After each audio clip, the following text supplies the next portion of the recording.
يا أيها الذين آمنوا لا تقربوا الصلاة وأنتم سكارى حتى تعلموا ما تقولون ولا جنبا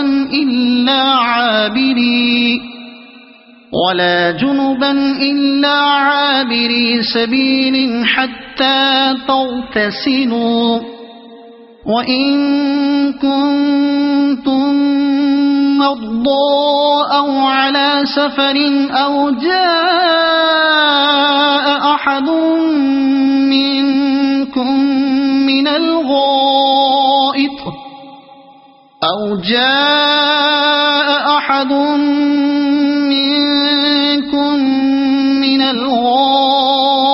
أو لامستم النساء فلم تجدوا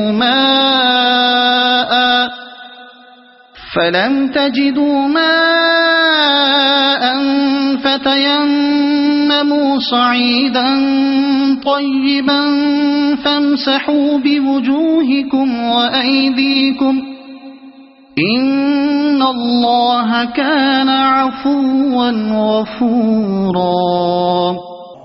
اے لوگو جو ایمان لائے ہو، جب تم نشے کی حالت میں ہو تو نماز کے قریب نہ جاؤ۔ نماز اس وقت پڑھنی چاہیے جب تم جانو کہ کیا کہہ رہے ہو، اور اسی طرح جنابت کی حالت میں بھی نماز کے قریب نہ جاؤ جب تک کہ غسل نہ کر لو، الا یہ کہ راستے سے گزرتے ہو۔ اور اگر کبھی ایسا ہو کہ تم بیمار ہو یا سفر میں ہو، یا تم میں سے کوئی شخص رفع حاجت کر کے آئے، یا تم نے عورتوں سے لمس کیا ہو اور پھر پانی نہ ملے، تو پاک مٹی سے کام لو اور اس سے اپنے چہروں اور ہاتھوں پر مسح کر لو۔ بے شک اللہ نرمی سے کام لینے والا اور بخشش فرمانے والا ہے۔ جب تم نشے کی حالت میں ہو تو نماز کے قریب نہ جاؤ۔ یہ شراب کے متعلق دوسرا حکم ہے۔ پہلا حکم وہ تھا جو سورہ بقرہ آیت 219 میں گزرا۔ اس میں صرف یہ ظاہر کر کے چھوڑ دیا گیا تھا کہ شراب بری چیز ہے، اللہ کو پسند نہیں۔ چنانچہ مسلمانوں سے ایک گروہ اس کے بعد ہی شراب سے پرہیز کرنے لگا تھا، مگر بہت سے لوگ اسے بدستور استعمال کرتے رہے، حتیٰ کہ بسا اوقات نشے کی حالت ہی میں نماز پڑھنے کھڑے ہو جاتے تھے اور کچھ کا کچھ پڑھ جاتے تھے۔ غالباً 4 ہجری کی ابتدا میں یہ دوسرا حکم آیا اور نشے میں نماز پڑھنے کی ممانعت کر دی گئی۔ اس کا اثر یہ ہوا کہ لوگوں نے اپنے شراب پینے کے اوقات بدل دیے اور ایسے اوقات میں شراب پینی چھوڑ دی جن میں یہ اندیشہ ہوتا کہ کہیں نشے ہی کی حالت میں نماز کا وقت نہ آ جائے۔ اس کے کچھ مدت بعد شراب کی قطعی حرمت کا وہ حکم آیا جو سورہ مائدہ آیت 90 اور 91 میں ہے۔ یہاں یہ بات بھی ذہن نشین کر لینی چاہیے کہ آیت میں سکر یعنی نشہ کا لفظ ہے، اس لیے یہ حکم صرف شراب کے لیے خاص نہ تھا بلکہ ہر نشہ آور چیز کے لیے عام تھا، اور اب بھی اس کا حکم باقی ہے۔ اگرچہ نشہ آور اشیاء کا استعمال بجائے خود حرام ہے، لیکن نشے کی حالت میں نماز پڑھنا دوہرا اور عظیم تر گناہ ہے۔ نماز اس وقت پڑھنی چاہیے جب تم جانو کہ کیا کہہ رہے ہو۔ اسی بنا پر نبی صلی اللہ علیہ وسلم نے ہدایت فرمائی ہے کہ جب کسی شخص پر نیند کا غلبہ ہو رہا ہو اور وہ نماز پڑھنے میں بار بار اونگ جاتا ہو تو اسے نماز چھوڑ کر سو جانا چاہیے۔ بعض لوگ اس آیت سے یہ استدلال کرتے ہیں کہ جو شخص نماز کی عربی عبارات کا مطلب نہیں سمجھتا اس کی نماز نہیں ہوتی، لیکن علاوہ اس کے کہ یہ ایک بیجا تشدد ہے، خود قرآن کے الفاظ بھی اس کا ساتھ نہیں دیتے۔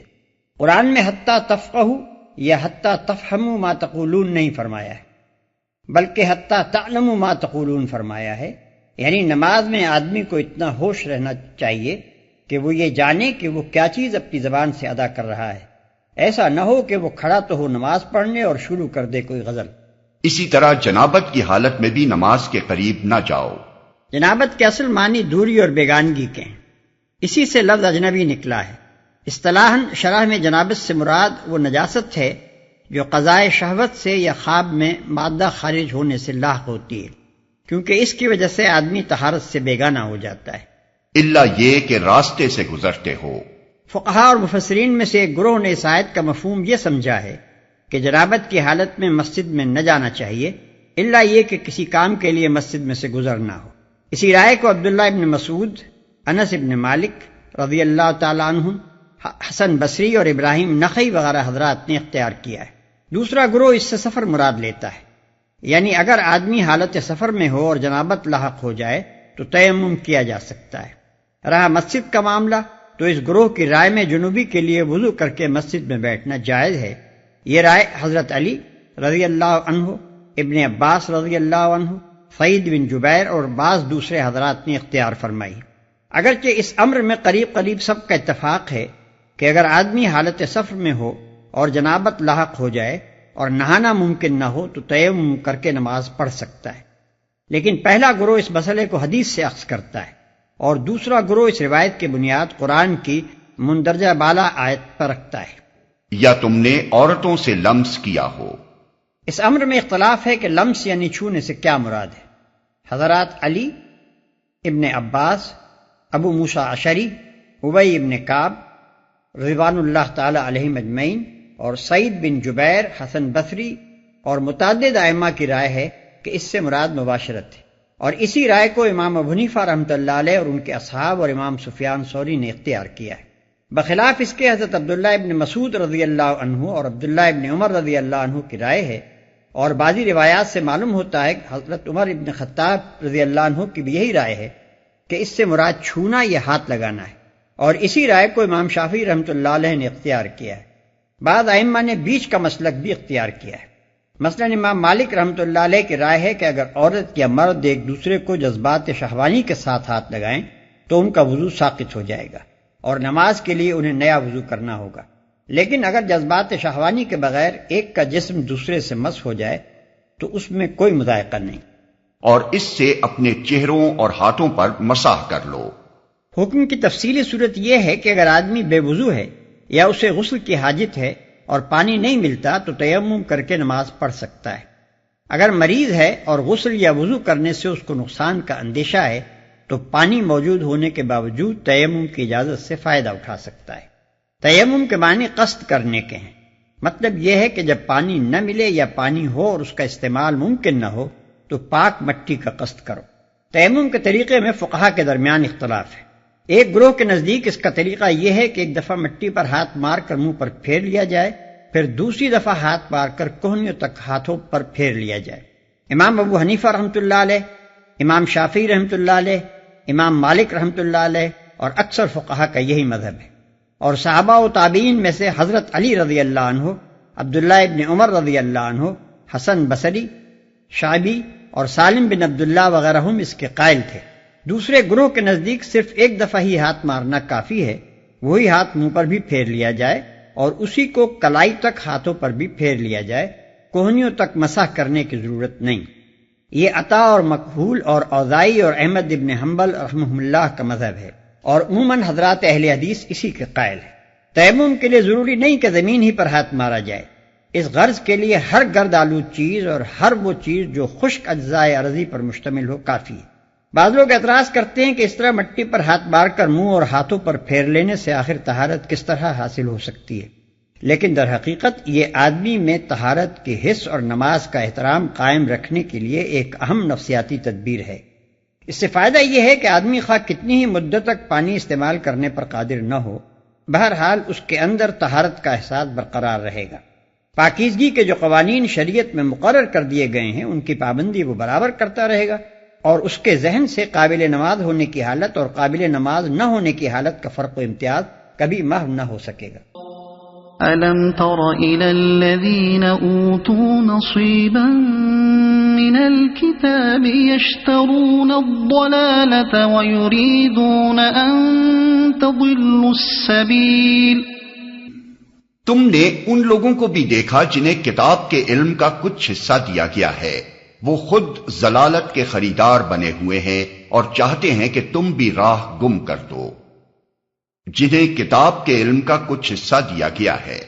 علماء اہل کتاب کے متعلق قرآن نے اکثر یہ الفاظ استعمال کیے ہیں کہ انہیں کتاب کے علم کا کچھ حصہ دیا گیا ہے۔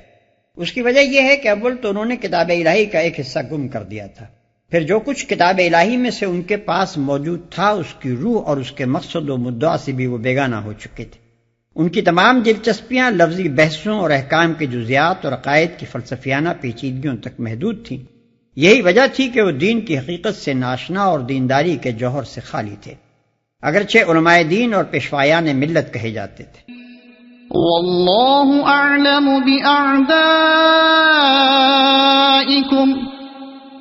وَكَفَى بِاللَّهِ وَلِيًّا وَكَفَى بِاللَّهِ نَصِيرًا۔ اللہ تمہارے دشمنوں کو خوب جانتا ہے اور تمہاری حمایت و مددگاری کے لیے اللہ ہی کافی ہے۔ من الذين هادوا يحرفون الكلم عن مواضعه ويقولون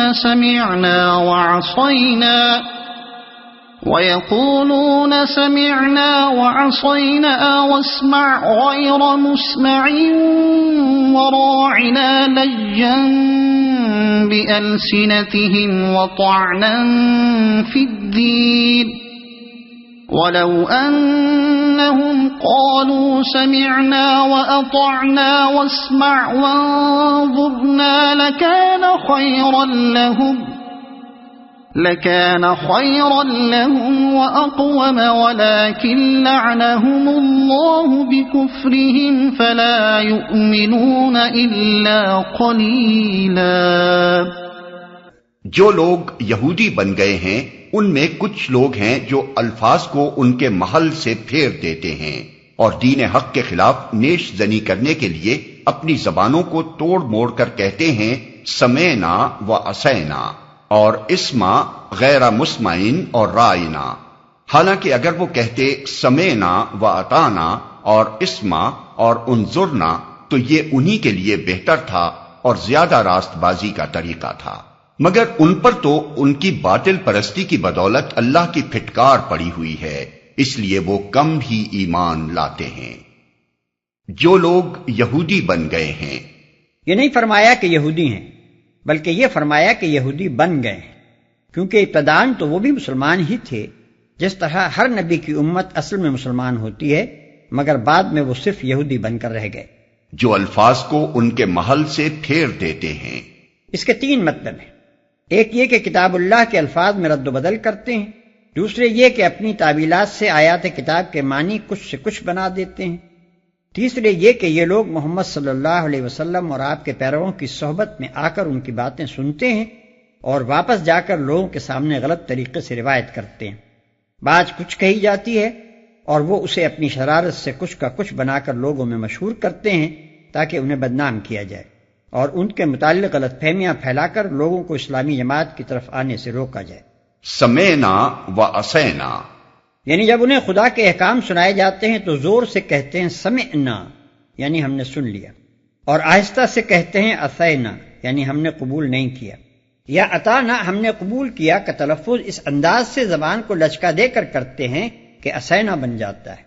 اسما غیر مسمعین، یعنی دوران گفتگو میں جب وہ کوئی بات محمد صلی اللہ علیہ وسلم سے کہنا چاہتے ہیں تو کہتے ہیں اسما یعنی سنیے، اور پھر ساتھ ہی غیر مسمعین بھی کہتے ہیں جو ذو معنی ہے۔ اس کا ایک مطلب یہ ہے کہ آپ ایسے محترم ہیں کہ آپ کو کوئی بات خلاف مرضی نہیں سنائی جا سکتی، دوسرا مطلب یہ ہے کہ تم اس قابل نہیں ہو کہ تمہیں کوئی کچھ سنائے، ایک اور مطلب یہ ہے کہ خدا کرے تم بہرے ہو جاؤ۔ يا أيها الذين أوتوا الكتاب آمنوا بما نزلنا مصدقا لما معكم من قبل أن نطمس وجوها فنردها على أدبارها أو نلعنهم كما لعنا أصحاب السبت وَكَانَ أَمْرُ اللَّهِ مَفْعُولًا۔ اے وہ لوگو جنہیں کتاب دی گئی تھی، مان لو اس کتاب کو جو ہم نے اب نازل کی ہے اور جو اس کتاب کی تصدیق و تائید کرتی ہے جو تمہارے پاس پہلے سے موجود تھی۔ اس پر ایمان لے آؤ قبل اس کے کہ ہم چہرے بگاڑ کر پیچھے پھیر دیں یا ان کو اسی طرح لعنت زدہ کر دیں جس طرح سبت والوں کے ساتھ ہم نے کیا تھا، اور یاد رکھو کہ اللہ کا حکم نافذ ہو کر رہتا ہے۔ ان اللہ لا یغفر ان یشرک به ویغفر ما دون ذلك لمن یشاء ومن يشرك بالله فقد افترى اثما عظيما۔ اللہ بس شرک ہی کو معاف نہیں کرتا، اس کے ماں سوا دوسرے جس قدر گناہ ہیں وہ جس کے لیے چاہتا ہے معاف کر دیتا ہے۔ اللہ کے ساتھ جس نے کسی اور کو شریک ٹھہرایا اس نے تو بہت ہی بڑا جھوٹ تصنیف کیا اور بڑے سخت گناہ کی بات کی۔ اللہ بس شرک ہی کو معاف نہیں کرتا۔ یہ اس لیے فرمایا کہ اہل کتاب اگرچہ انبیاء اور کتب آسمانی کی پیروی کے مدعی تھے مگر شرک میں مبتلا ہو گئے تھے۔ وہ جس کے لیے چاہتا ہے معاف کر دیتا ہے۔ اس کا مطلب یہ نہیں ہے کہ آدمی بس شرک نہ کرے باقی دوسرے گناہ دل کھول کر کرتا رہے، بلکہ دراصل اس سے یہ بات ذہن نشین کرانی مقصود ہے کہ شرک جس کو ان لوگوں نے بہت معمولی چیز سمجھ رکھا تھا تمام گناہوں سے بڑا گناہ ہے، حتیٰ کہ اور گناہوں کی معافی تو ممکن ہے مگر یہ ایسا گناہ ہے کہ معاف نہیں کیا جا سکتا۔ علماء یہود شریعت کے چھوٹے چھوٹے احکام کا تو بڑا اہتمام کرتے تھے بلکہ ان کا سارا وقت ان جزیات کی ناپ تول ہی میں گزرتا تھا جو ان کے فقیہوں نے استنباط در استنباط کر کے نکالے تھے، مگر شرک ان کی نگاہ میں ایسا ہلکا فعل تھا کہ نہ خود اس سے بچنے کی فکر کرتے تھے نہ اپنی قوم کو مشرکانہ خیالات اور اعمال سے بچانے کی کوشش کرتے تھے، اور نہ مشرکین کی دوستی اور حمایت ہی میں انہیں کوئی مذائقہ نظر آتا تھا۔ أَلَمْ تَرَ إِلَى الَّذِينَ يُزَكُّونَ أَنفُسَهُمْ بَلِ اللَّهُ يُزَكِّي مَن يَشَاءُ وَلَا يُظْلَمُونَ فَتِيلًا انظُرْ كَيْفَ يَفْتَرُونَ عَلَى اللَّهِ الْكَذِبَ وَكَفَى بِهِ إِثْمًا مُبِينًا۔